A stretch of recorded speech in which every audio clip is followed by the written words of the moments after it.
जी अस्सलाम वालेकुम। आज हम प्रोजेक्ट मैनेजमेंट के चैप्टर नंबर 12 को मज़ीद डिस्कस करेंगे।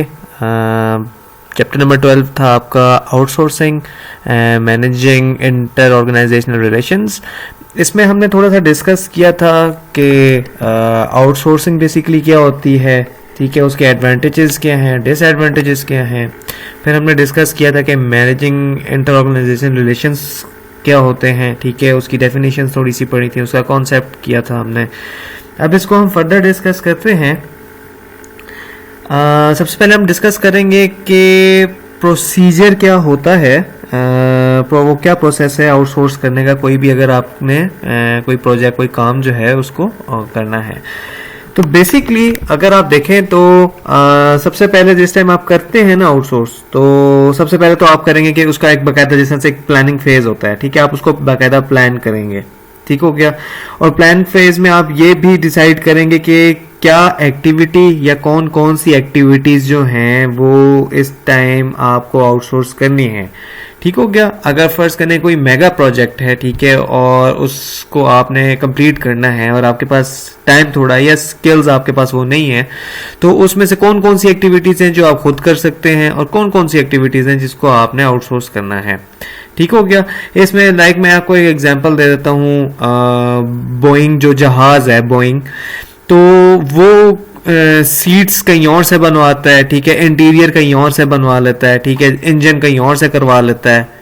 तो उसमें उसने कुछ प्रोजेक्ट्स जो हैं वो आउटसोर्स कर दिए हैं, कुछ वो खुद करता है, असेंबलिंग का फर्ज करें वो खुद करता है। और इस तरह से अगर मैं आपको एक और एग्जांपल देता हूँ, अगर कोई क्रिकेट मैच होता है पाकिस्तान में, ठीक है, और किसी एक स्टेडियम की हम बात करते हैं, लाहौर का कज़ाफ़ी स्टेडियम की हम बात करते हैं, तो कज़ाफ़ी स्टेडियम के लिए अगर वो करते हैं मैनेजमेंट ने कोई मैच ऑर्गेनाइज करना है इस टाइम पे, तो वो क्या करेगी कि वो उनके पास अपना स्टाफ तो मौजूद है, ठीक है, हर ग्राउंड का अपना स्टाफ मौजूद होता है। अब उसमें से ये है कि चलें जो उन्होंने ग्रास कट करनी है, ठीक है, उसके लिए उनके पास बंदे हैं, उनके पास कुछ इलेक्ट्रिशियंस हैं, बट उनको ज़्यादा इलेक्ट्रिशियंस चाहिए, ठीक है, तो वो कुछ आउटसोर्स कर देंगे, कुछ लेबर वो मंगवा लेंगे अपने पास। फिर वो क्या करेंगे कि वो उसको अगर उन्हें पेंट करना है तो पेंट के बंदे उनको डेफिनेटली लोग यूज़ नहीं करते हैं, उसको अपने पास रखते, वो क्या करेंगे कि वो आउटसोर्स कर देंगे प्रोजेक्ट को, ठीक है।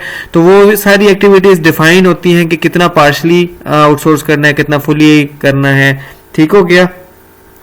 और दूसरा पॉइंट है कि is it necessary.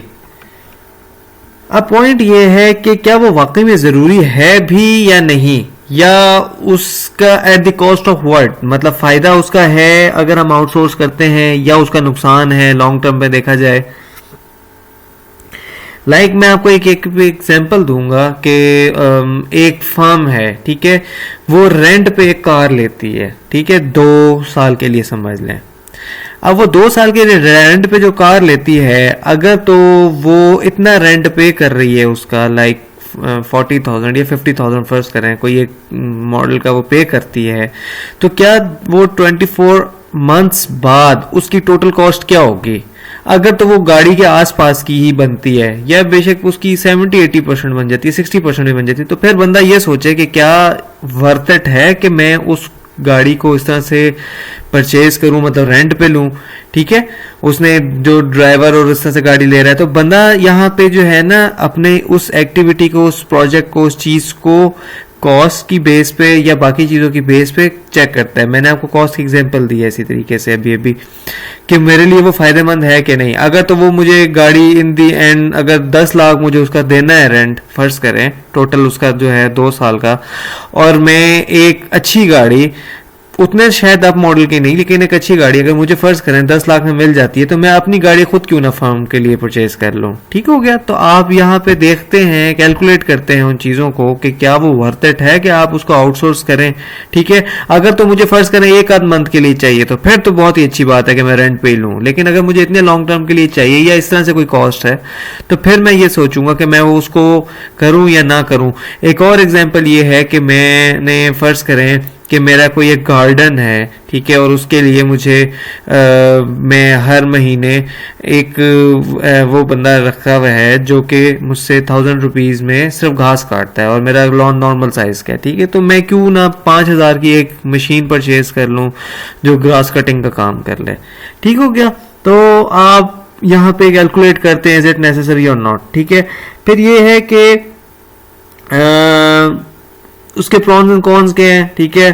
Pros and cons में होता है कि आपके एडवांटेजेस क्या हैं और डिसएडवांटेजेस क्या हैं, क्या वो जो थर्ड पार्टी है, ठीक है, क्या वो वाकई में सस्ती है, चीपर है, ठीक है, क्या उसके स्किल्स की इतनी ज़्यादा एक्सपेंसिव तो नहीं पड़नी मुझे कि अगर मैं वो प्रोजेक्ट के लिए बंदे ही परचेज कर लूँ अपने पास, ठीक है।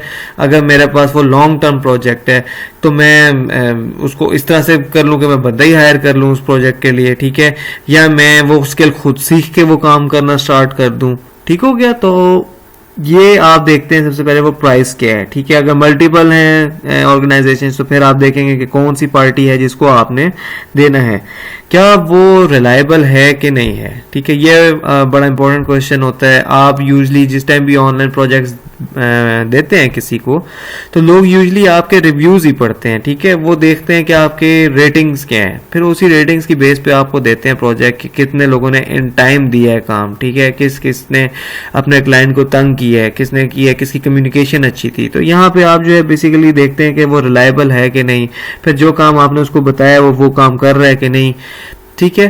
फिर तीसरा पॉइंट है कि वो स्किलफुल है कि नहीं, उसकी वो स्किल्स वो एक्सपर्टीज हैं भी कि नहीं, ठीक है। हर बंदे के पास एक्सपर्टीज नहीं होती है, वो बातें कर लेते होते हैं, प्रोजेक्ट ले लेते होते हैं, उसके बाद वो सारा प्रोजेक्ट जो है वो आपका खराब कर देते होते हैं, ठीक है। तो स्किल्स को थोड़ा सा आपको परखना चाहिए, ठीक है, बट नॉट नेसेसरी कि आप हर दफा उसको जज कर पाए, ठीक है। बाज दफा लोग खुद प्रोजेक्ट लेके आउटसोर्स कर देते होते हैं, बट ये है कि जितनी आपकी नॉलेज है आप उस बेस पे उसको इस तरह से परखने की कोशिश जरूर करें कि आपको आइडिया हो जाए कि वो बंदा इतना स्किलफुल है कि नहीं है जिसको आप दे रहे हैं। पर्सन भी हो सकता है, टीम हो सकती है, एक ऑर्गेनाइजेशन होती है, ठीक है। फिर है आपका कि जिस कंपनी के साथ आप कॉन्ट्रैक्ट कर रहे हैं, जिस बंदे के साथ कॉन्ट्रैक्ट कर रहे हैं आप, ठीक है, जिस बंदे के साथ बात कर रहे हैं, जिसको आप आउटसोर्स कर रहे हैं काम, वो बंदा जो है उस पे आपका कितना इन्फ्लुएंस है, ठीक हो गया। अगर तो आपने ऑफशोर काम किया है, वो बंदा दूसरी कंट्री से काम कर रहा है, आप कितना पुश कर सकते हैं उसको, क्या आप उसके ऊपर काम का प्रेशर या जो भी है सिचुएशन के हिसाब से कर सकते हैं, या क्या वो ठीक तरीके से काम अगर ना करे तो आप उससे कुछ काम करवा सकते हैं जबरदस्ती के मुझे जल्दी चाहिए या तुम ये काम करो, तुमने पेमेंट ली है, ये किस हद तक कर सकते हैं आप, ठीक हो गया। यहाँ पे इसके बाद एक और आता है आपका can we legally bound it, क्या हम उस बंदे को लीगली बाउंड कर सकते हैं, ठीक है। इस पे भी यही हो सकता है कि अगर हम चले ऑफशोर से ही पिछली वाली से ही थोड़ा सा रिलेट करें, तो अगर एक बंदा दूसरी कंट्री में है, ठीक है, आप उस पर कितना उसको लीगली बाउंड कर सकते हैं अपने प्रोजेक्ट के लिए, ठीक है। आपकी अगर फर्ज करें आप नॉर्थ कोरिया के साथ काम कर रहे हैं, ठीक है, नॉर्थ कोरिया का कोई बंदा है जो आपके लिए प्रोजेक्ट कर रहा है। अब वो नॉर्थ कोरिया में तो आपको पता है कि वो मिलिट्री डिक्टेटरशिप है, ठीक है। वहां पे अगर आपका कोई प्रॉब्लम हो जाता है तो क्या आप उससे कुछ लीगली निकलवा सकते हैं अगर आपका प्रोजेक्ट खराब कर देता है वो, ठीक है, कुछ पैसे निकलवा सकते हैं या कोई इस तरह के कुछ काम कर सकते हैं आप, ठीक है। आप उसको कोर्ट में ले जा सकते हैं कि नहीं लेके जा सकते। ये चीजें सारी जो होती है बहुत ज्यादा मैटर करती हैं यहाँ पे, क्योंकि जब आप ऑफशोर कंपनीज के साथ काम करते हैं ना, ठीक है, तो इस वजह से लोग थोड़े से होते हैं। आपने देखा होगा कि जो वेबसाइट्स हैं ना, वो पैसे अगर फर्ज करें पार्टी ए है और पार्टी बी है, पार्टी ए काम करती है और पार्टी बी काम करवाना है, तो जो वेबसाइट होगी ना वो पार्टी ए से जो कि काम करता है बंदा, ठीक है, उसकी और पार्टी बी जिसने काम करवाना है, दोनों का कोलैबोरेशन तो करा देगी, लेकिन जिस टाइम पेमेंट की बात आएगी तो वो पार्टी बी से एडवांस पेमेंट लेगी और जो काम जिसने काम करवाना है और वो वेबसाइट अपने पास रख लेगी, ठीक है, वो गारंटीयर बन जाती होती है, और फिर वो पार्टी ए को तब तक नहीं देती जब तक वो कंप्लीट ना हो, ठीक है। तो ये है यहाँ पे कि चलो ये तो आपका एक ऑनलाइन है जिसमें आप आउटसोर्स कर रहे हैं काम, उस तरह से होता है। बट अगर कोई ऑर्गेनाइजेशन को पकड़ रही है किसी काम के लिए, लाइक बाहर की कोई कंपनी है, वो पाकिस्तान की किसी कंपनी को हायर करती है, तो किस हद तक कर सकती है उसको लीगली बाउंड, ठीक है। अगर कोई कंपनी यहाँ पे बैंकरप्ट हो जाती है और कह देती है कि हमारा ऑफिस खत्म हो गया और हमारे एम्प्लॉयज चले गए हैं, तो वो बाहर वाली कंपनी किस तरह से उसको पकड़ेगी पाकिस्तान वाली कंपनी को, ठीक है। तो ये एक बड़ा सेंसिटिव मैटर होता है और इसको बड़े देख के किया जाता है। फिर इसके बाद ये है कि जब आप आउटसोर्स करें तो किस तरीके से करें, ठीक है, क्या चीजें आप सामने रखें आउटसोर्स करते वक्त, ठीक है। तो इसका सबसे पहला पॉइंट है सॉरी, कि आपका जो भी रिक्वायरमेंट्स है ना, ठीक है, वो वेल डिफाइंड हो। जो आप उनको रिपोर्ट दें, जो आपकी पहली मीटिंग हो और जो आपकी मीटिंग्स हो, बाकी किक ऑफ मीटिंग और उससे अगली सारी मीटिंग जितनी भी हैं, उसमें आप उसके साथ इन डिटेल बात करें, ठीक है, और इन रिटन बात भी करें लाजमी। आप उसको अपनी सारी रिक्वायरमेंट्स बताएं one by one, step by step, plus आप उसको प्रोसीजर बताएं। प्रोसीजर कोई भी टाइप का हो सकता है, लाइक आप हमें हर 15 को और हर 30th को जो है मंथ की वो आप हमें रिपोर्ट्स देंगे, या हर मंडे की मंडे आप हमें रिपोर्ट देंगे, ठीक है। आप हमारे जब फर्ज करें कि आपने हर मंडे के मंडे तो हमें रिपोर्ट करनी है, बट जिस टाइम आप जो है वो 30% कंप्लीट कर लें प्रोजेक्ट को, तो आप हमें फिर बताएंगे, ठीक है, ताकि कोई प्रॉब्लम है तो इस तरह से हो, अगर कोई इशू होते हैं तो ये हो, ठीक है। तो आप सारे के सारे इसमें प्रोसीजर उसको इन डिटेल बताते हैं। Training and team building activities, इसमें क्या होता है कि आपने फर्ज करें अगर कोई प्रोजेक्ट आउटसोर्स किया है, ठीक है, लाइक अगर फर्ज करें कि जोंग की कंपनी है और जोंग वालों ने फर्ज करें ये टावर्स लगाने हैं, सिग्नल वाले जो होते हैं, तो वो क्या करेंगे, वो आउटसोर्स करेंगे ये जो टेलीकॉम सॉल्यूशंस कंपनी होती हैं, ठीक है।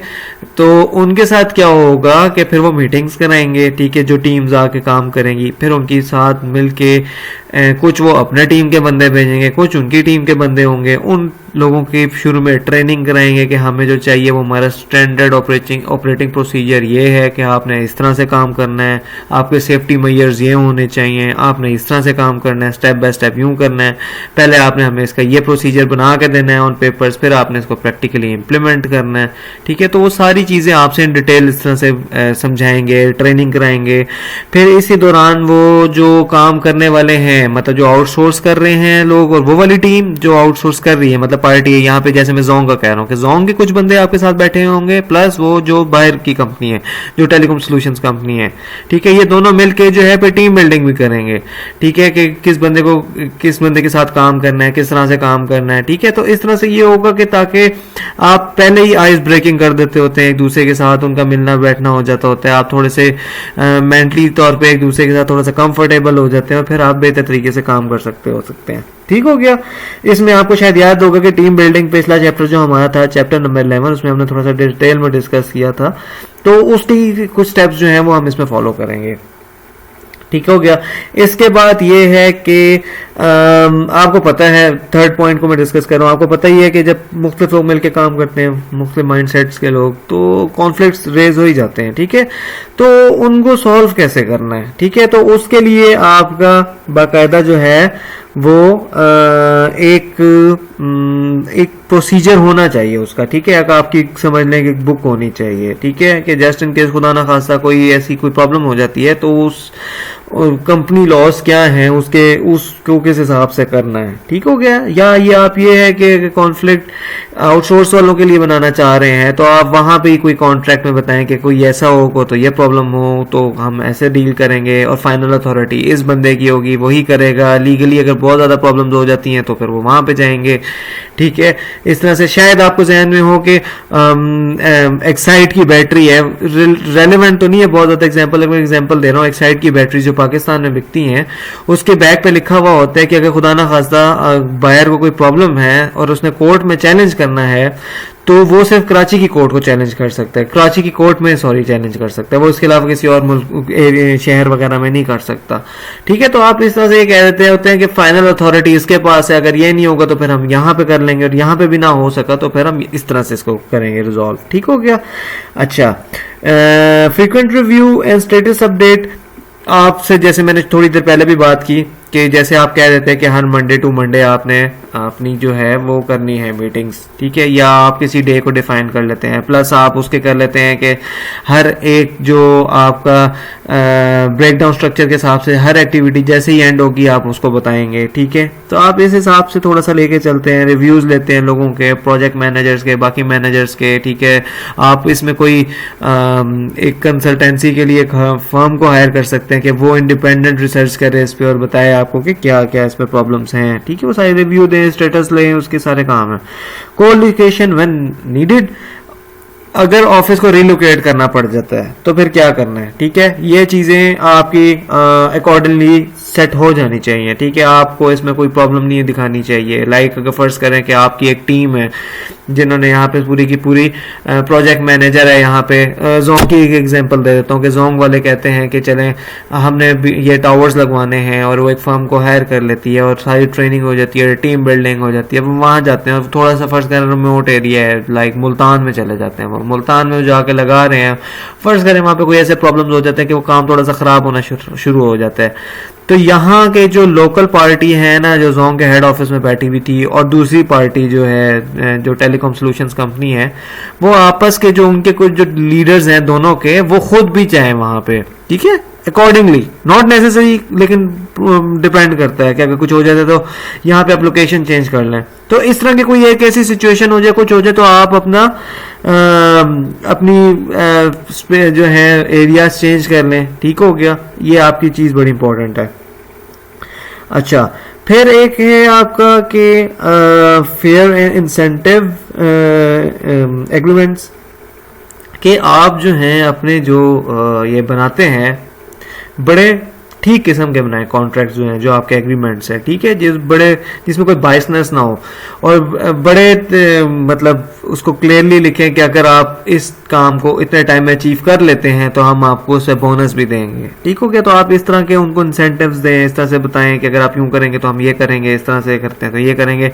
अगर आप फर्ज करें कि हमारा ये काम इतने मटेरियल में और इतने हिसाब से जो कि लॉजिकली हो जाना चाहिए, अगर आप इतने में कर भी लेते हैं तो ये है कि जो हम आपको एक्सेसिव वो देते हैं वो हम आपसे हम चार्ज नहीं करेंगे, ठीक है। हम आपको एक्स्ट्रा मील्स दे देंगे अगर आप जो है हमारे साथ इस तरह से करेंगे। अगर हम आपकी फैमिली को कहीं घुमाने ले जाएंगे अगर आप टाइमली काम कर लेते, तो वो कोई भी किसी तरह के इंसेंटिव्स हो सकते हैं। फिर है आर्ट ऑफ निगोशिएटिंग। निगोशिएटिंग का बेसिक कॉन्सेप्ट तो आपको पता ही होगा। जैसे हमारे जहन में तो खैर प्राइसिंग में ही होता है कि हम निगोशिएट कर रहे हैं बेसिकली, कि हम एज अ बायर हम यही सोचते हैं कि हम लेस करा रहे हैं, लेकिन बेसिकली निगोशिएटिंग होता है कि थोड़ी सी विन विन सिचुएशन, ठीक है, जिसमें वो भी हो हम भी हो, बराबर हो, दे और आए ना हो उसमें अस हो, आए या वी ना हो उसमें अस का एलिमेंट हो, यानी हमारा एलिमेंट हो, दोनों का विन विन सिचुएशन हो, ठीक हो गया। अच्छा, ठीक, अब यहाँ पे बात करते हैं कि प्रोजेक्ट के लिए तो सब की जो है वो बात वो विन विन होनी चाहिए, बट पास दफा होता है कि कुछ प्रॉब्लम्स हो सकती हैं, कुछ सिचुएशंस ऐसी हो सकती है, तो वहां पे आपने क्या करना है, ये है कि separate the people from the problem, ठीक है। कुछ लोग होते हैं जो कि तंग करने वाले होते हैं, ठीक हो गया, उनको फिर किस तरह से टैकल करना है।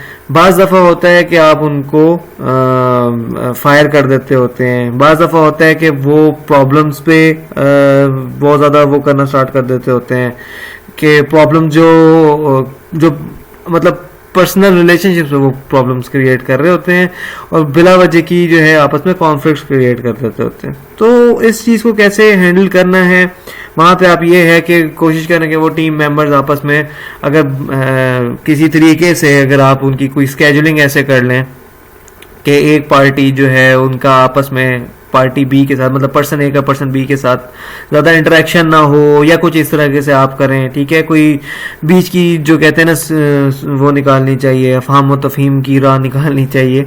तो बेसिकली आपको ऐसा करना चाहिए। फिर ये है focus on interest not position. आपके जो प्रोजेक्ट के इंटरेस्ट होते हैं ना, आप उन पे ज़्यादा फोकस करें, ठीक है। जैसे थोड़ी सी मैंने पिछली वाली से बात थोड़ी सी रिलेट करता हूँ यहाँ पे, कि बाज़ दफ़ा ये होता है कि आपकी रिलेशनशिप का अपना जो होता है ना वो कॉन्फ्लिक्ट होता है बंदे से, ठीक हो गया, और आप जो है ना वहाँ पे जो प्रोजेक्ट का इंटरेस्ट होता है ना, यानी इसको कंप्लीट करना है या इस प्रोजेक्ट से हमें ये लेना है, आप उस इंटरेस्ट को साइड पे कर देते होते हैं और आप पोजीशंस पे लड़ना शुरू हो जाते हैं अपनी जो होती हैं प्रॉब्लम्स, ठीक है।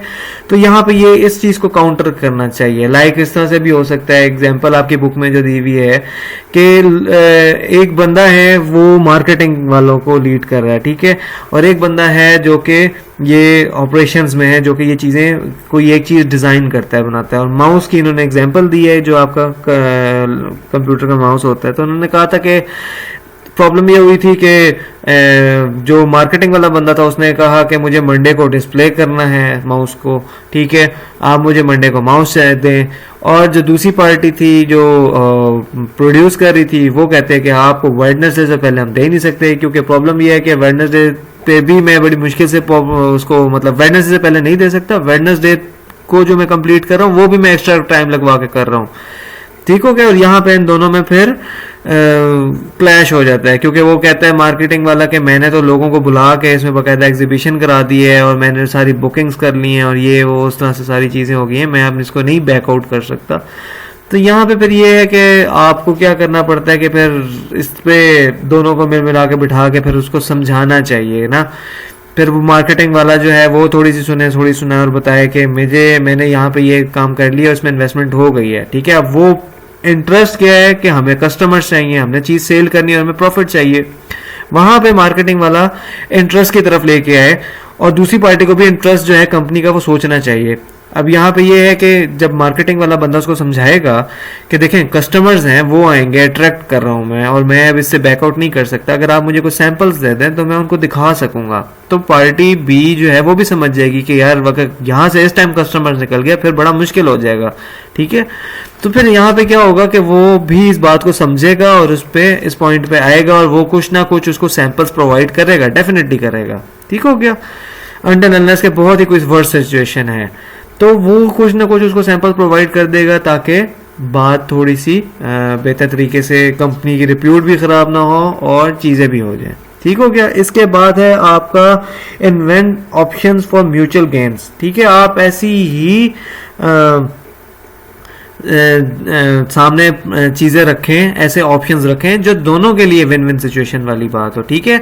जैसे पिछली वाली एग्जांपल को मैं थोड़ा सा कोरिलेट अब यहाँ पे करता हूँ कि उन्होंने कहा कि देखें कस्टमर्स हैं, प्रॉफिट्स हैं, आपको भी मिलेगा, हमें भी प्रॉफिट मिलेगा, आपको भी बोनस मिलेगा, हमें भी बोनस मिलेगा, ठीक है। तो ये जो ऑप्शन थी ये दोनों के लिए म्यूचुअल थी, ठीक है, दोनों का फायदा था इसमें। अगर मैं कह देता कि खाली मार्केटिंग वालों का इसमें फायदा है और ऑपरेशंस वालों का कोई मसला ही नहीं है उसमें, जो प्रोड्यूस कर रहे हैं, तो उन्होंने तो पार्टी भी तो कहती है कि ठीक है आपको तो हमने देना ही इस टाइम पे, आप जो मर्जी करें, ठीक है। तो अब आप यहाँ पे उसके पास उसको वैसी सैलरी मिल जानी, उसको टेंशन ही नहीं होनी। तो ये है कि जिस टाइम आप म्यूचुअल गेन्स सामने रखते हैं ना, तो फिर ऐसे ऑप्शंस जो हैं वो ज़्यादा लोग पिक करते हैं, ठीक हो गया। फिर ये है कि ऑब्जेक्टिव क्राइटेरिया, ऑब्जेक्टिव क्राइटेरिया ये होता है कि आप फर्ज करें कोई काम कर रहे हैं लाइक कंस्ट्रक्शन का, ठीक है। तो आपको पता होगा कि पाकिस्तान में कंस्ट्रक्शन के बाकायदा रूल्स हैं। क्या आप इस किसी भी इलाके में आप चले जाएं तो आपको बताना पड़ता है कि आपका ज़मीन का टेस्ट होता है, सॉइल टेस्ट कहते हैं, सॉइल टेस्ट हो गया आपका, आप अपनी छत को इससे ऊपर नहीं लेके जाते एक हाइट से, ठीक हो गया।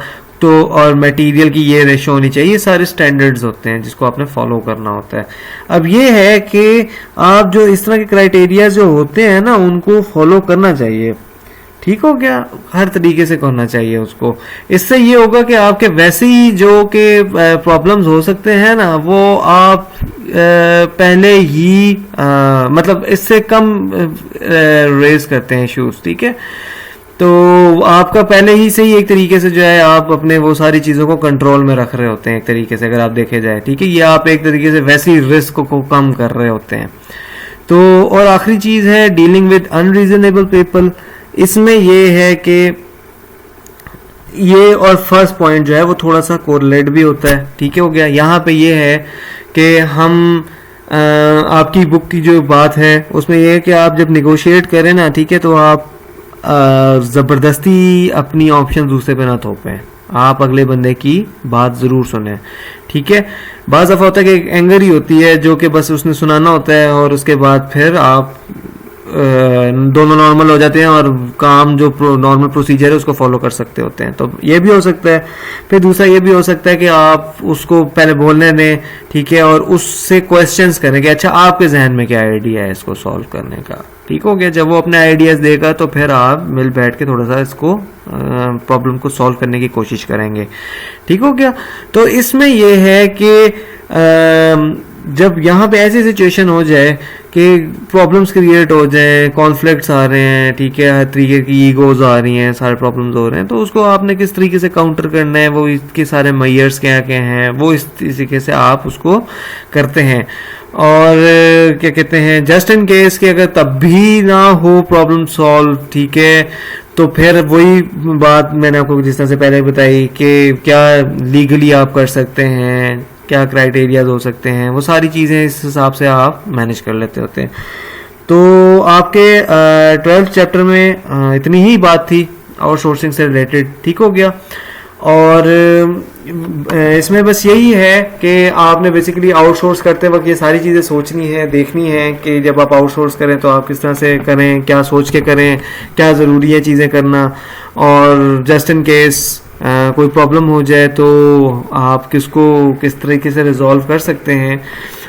हम इंशाल्लाह इस चैप्टर को डिस्कस करेंगे लेक्चर की डिस्कशन में भी, और अगर आपका कोई क्वेश्चन है, कोई क्यूरी है, तो आप मुझसे ज़रूर पूछिएगा इंशाल्लाह। और इंशाल्लाह जब भी आपका नेक्स्ट लेक्चर होगा तो हम इसको फर्दर डिस्कस भी कर लेंगे। चलें, तब तक के थैंक यू, अल्लाह हाफिज़।